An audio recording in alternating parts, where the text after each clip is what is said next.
peut être une révolution dans le traitement de la dépression, le mal du siècle dont souffrent 300 millions de personnes à travers le monde. La société israélienne Brainsway a mis au point une technologie de stimulation magnétique transcrânienne non invasive qui pourrait être aussi utilisée pour traiter les troubles bipolaires, alimentaires, la schizophrénie, Parkinson ou encore Alzheimer si les tests cliniques sont concluants. Une méthode qui s'avère plus douce, plus sûre et plus précise que la thérapie par électrochoc selon le chef du département technologie, Ronan Segal. Nous avons un anneau qui crée un champ électromagnétique et cible des zones spécifiques du cerveau liées à certaines pathologies.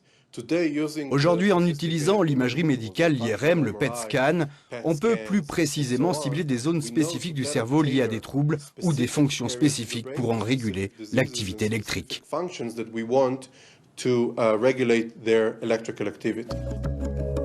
L'appareil se présente sous la forme d'un casque qui envoie des impulsions magnétiques, stimulant les neurones et améliorant l'activité des zones du cerveau touchées. In fine, l'objectif est de rétablir les taux normaux de neurotransmetteurs, comme le taux de sérotonine dans le cas d'une dépression sévère.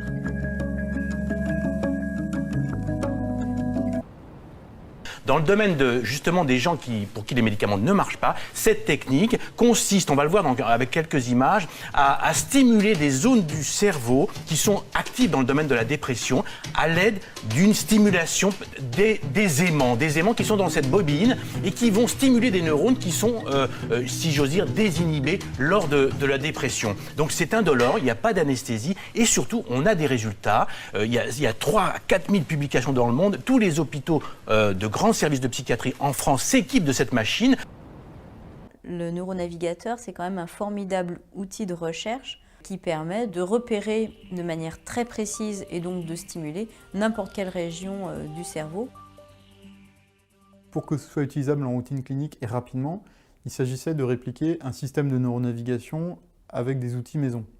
L'idée a été d'utiliser le principe de la stéréovision.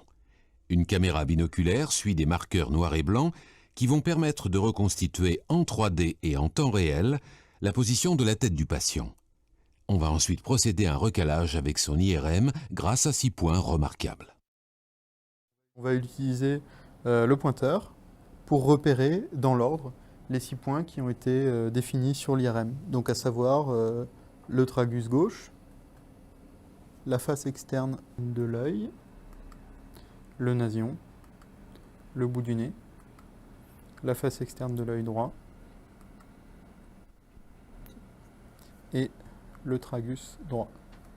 En 2 mois et demi, le système était fonctionnel et on a pu commencer dès ce moment-là à utiliser le neuronavigateur avec des patients dans le cadre d'une étude protocolisée. Lors de la phase de stimulation, on essaie de superposer le point vert qui représente le cortex préfrontal dorsolatéral repéré par un neuroanatomiste sur l'IRM du patient avec le point rouge qui correspond à la représentation du champ magnétique de la bobine.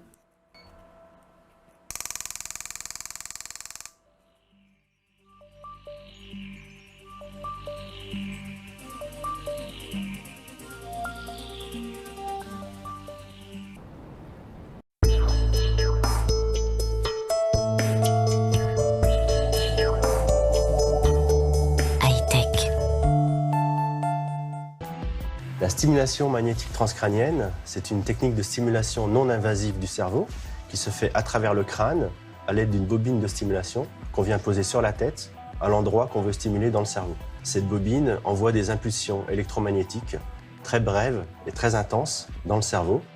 Dans le cerveau se créent à ce moment-là des petits courants électriques qui viennent exciter les neurones.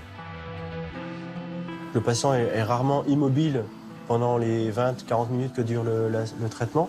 Il va avoir des mouvements naturels qui font qu'il se décale et donc le robot va compenser immédiatement pour garder la même position.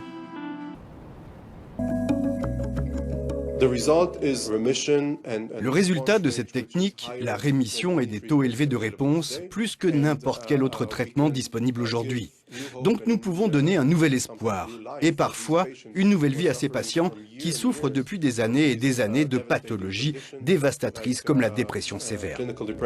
Brainsway compte commercialiser son appareil au sein de l'Union européenne. L'hôpital universitaire Karolinska de Stockholm a décidé de se le procurer, tout comme l'hôpital McLean de l'université de Harvard aux États-Unis, où Brainsway a obtenu l'approbation de la Federal Drug Administration en 2013 pour le traitement des dépressions graves.